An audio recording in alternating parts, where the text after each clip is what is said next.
नमस्कार friend, nature travel experience में आपका स्वागत है।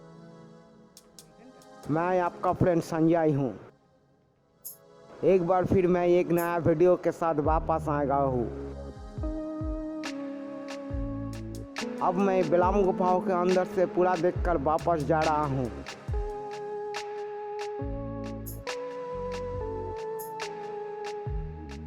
वापस जाने के समय मैं पीछे छूट गए सभी स्थानों को कवर कर वापस जाऊंगा। रास्ता बहुत खतरनाक है और अगर आप थोड़ी सी भी लापरवाही करेंगे तो आपका चोट लग जाएगा।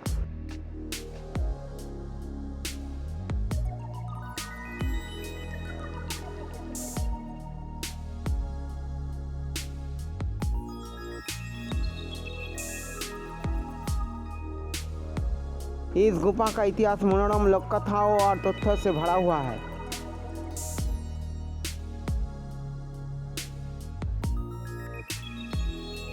ऐसा माना जाता है कि ये प्राचीन काल में एक गुफावासी या ट्रोग्लोडाइट का निवास स्थान था।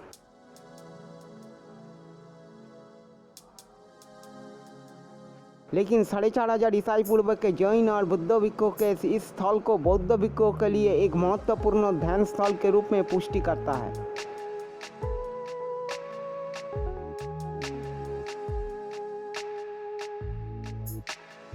हालांकि ये स्थान स्थानीय लोगों के बीच अच्छी तरह से जाना जाता था।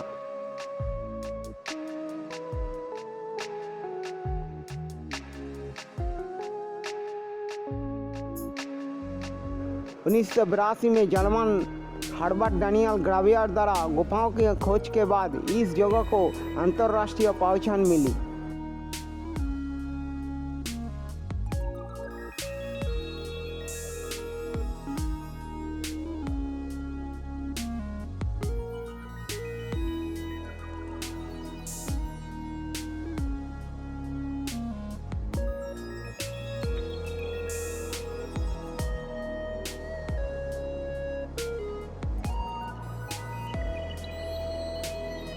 ऐसा माना जाता है कि इस गुफा का निर्माण हजारों वर्ष के दौरान भूमिगत जल के निरंतर प्रवाह के कारण हुआ था।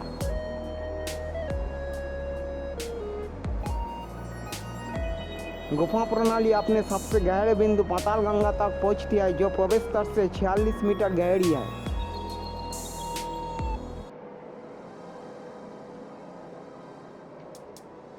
बेलाम गुफा प्रणाली की कुल लंबाई 3229 मीटर है, जो इस गुफा को भारतीय उपमहाद्वीप में स्थित दूसरी सबसे बड़ी प्राकृतिक गुफा बनाता है।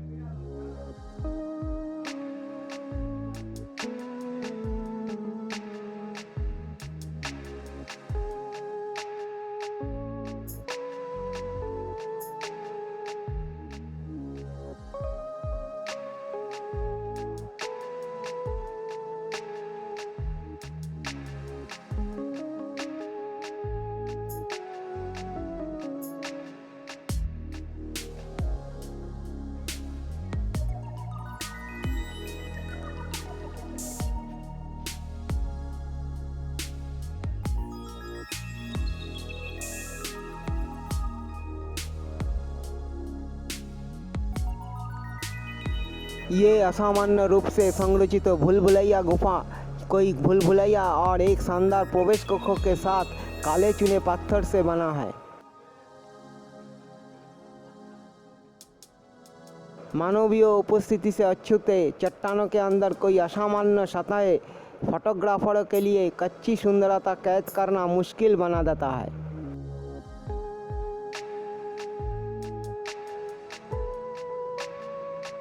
चित्रावती नदी के पानी ने लगातार चुना पत्थर की चट्टानों को नष्ट कर दिया था, जिससे एक विशाल गुफा बन गया था।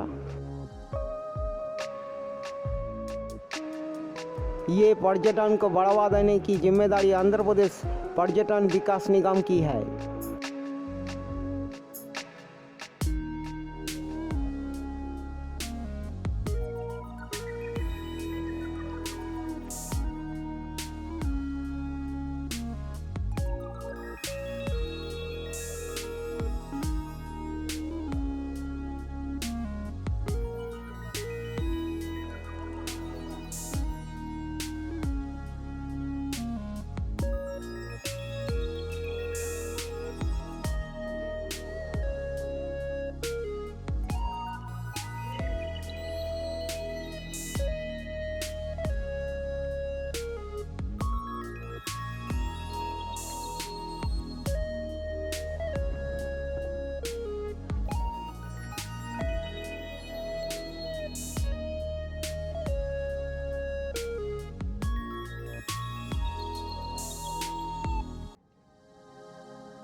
सप्त सरला गुफा या संगीत कक्ष। सप्त सरला गुफा 7 स्वरों का कक्ष है।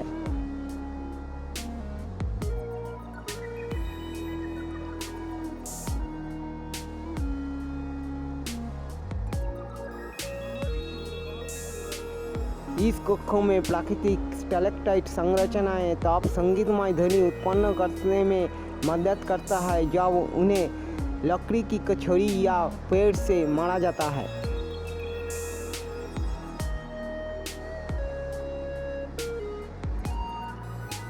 ये कक्ष 2006 में जनता के लिए खोला गया था। 1000 फुट बेलाम गुफा के इस हिस्से की छत पर अद्भुत स्टैलेक्टाइट संरचनाएं हैं। इस संरचना का आकार ऐसा लगता है कि कोबरा ने अपना फना खोल दिया है।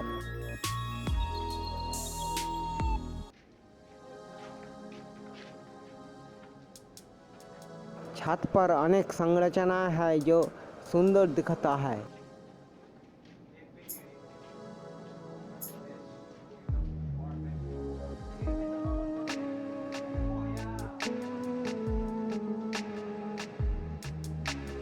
संस्कृत में विलंब शब्द का अंग्रेजी में अर्थ होल है। कुर्नूल जिले की यात्रा के लिए दिसंबर से फरवरी का समय सबसे अच्छा है, क्योंकि कड़ों और आर्द्र परिस्थितियों में गुफाओं की खोज करना कोई आरामदायक विकल्प नहीं है। मानसून के मौसम के दौरान भारी बारिश की उम्मीद होता है और इसलिए ये रोमांच प्रेमी आबादी के लिए उपयुक्त है।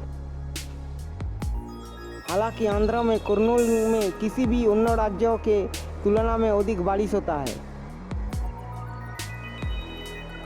सर्दियों अक्टूबर से फरवरी के दौरान तापमान 20 से 28 डिग्री सेल्सियस तक रहता है।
कोटिलिंगल कक्ष बेलांग गुफाओं की इस कक्ष में कई स्टैलेक्टाइट संरचना है। ये संरचनाएं शिवलिंग के समान है। क्योंकि इसमें कोई स्टैलेक्टाइट संरचना है, ये एक अति यथार्थवादी रूप प्रदान करता है। संरचनाओं के बीच एक विशाल स्तंभ है जो स्टैलेक्टाइट और स्टैलेग्माइट को एक साथ जुड़ने का कारण बना है।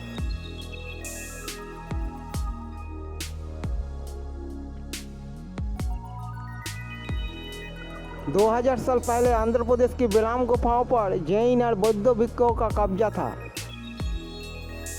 गुफाओं के अंदर कई बौद्ध अवशेष पाए गए। अनंतपुर में एक छोटे से संग्रहालय में गुफाओं में पाए गए सभी अद्वितीय अवशेष रखे गए हैं। बेलाम गुफाओं के पास बुद्ध की ये विशाल प्रतिमा उस युग का प्रतीक है।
इस जगह का नाम गबाउर हल है। गबाउर हल सीमित वायु आपूर्ति वाले प्रवेश द्वार का हिस्सा।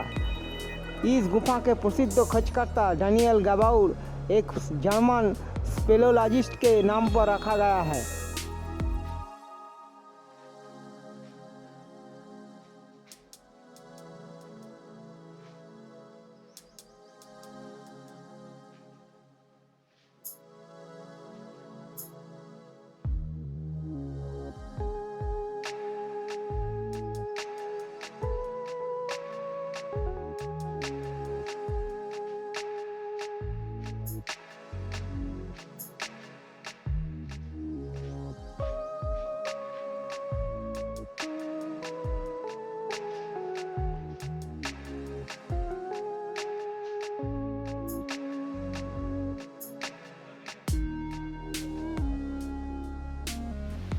Belong caves historical facts. The caves are natural and millions of years old, known to the local villagers for ages.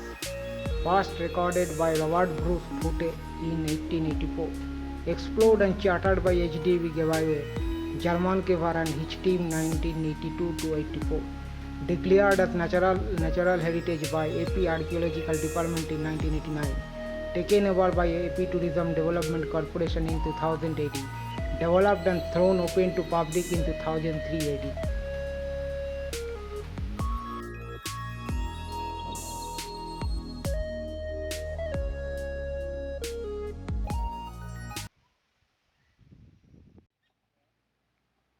2005 में आंध्र प्रदेश पर्यटन विकास निगम ने 20 फीट ऊंचे कमल के आकार के आसन पर बैठे बुद्ध की 40 फीट ऊंची प्रतिमा का निर्माण किया।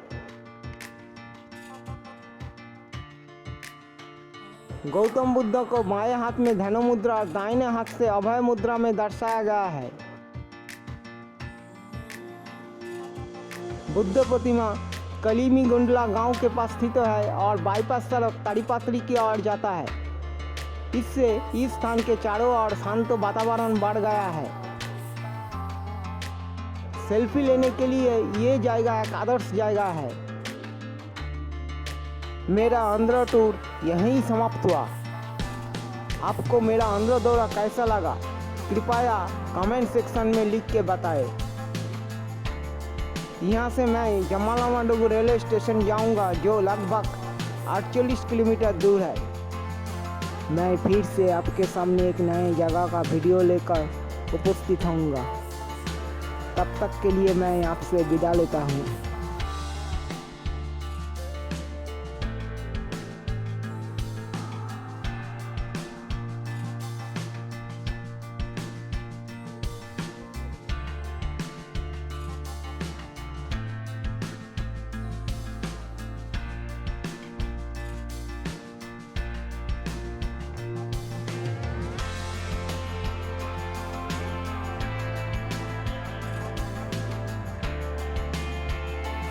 ये एक ऐसा स्टेशन है जहाँ पानी के लिए कॉल तो लगे है, लेकिन एक भी कल में पानी की सप्लाई नहीं है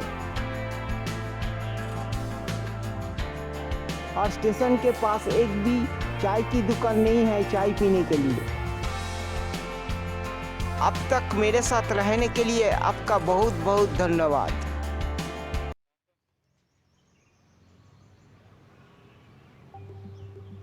हाय, मैं हूँ संजय। हम भारतवर्ष की अलग अलग जगह घूम रहा हूँ और इस चैनल पे अपलोड कर रहा हूँ। आप सब खुशी से नेचर ट्रैवल एक्सपीरियंस देखते रहिए। और जाने का टाइम हर बार की तरह आप सबको एक ही बात बोलता हूँ, आप सबका दिल जो चाहता है आप सब ही कीजिए, थोड़ा सोच समझ के।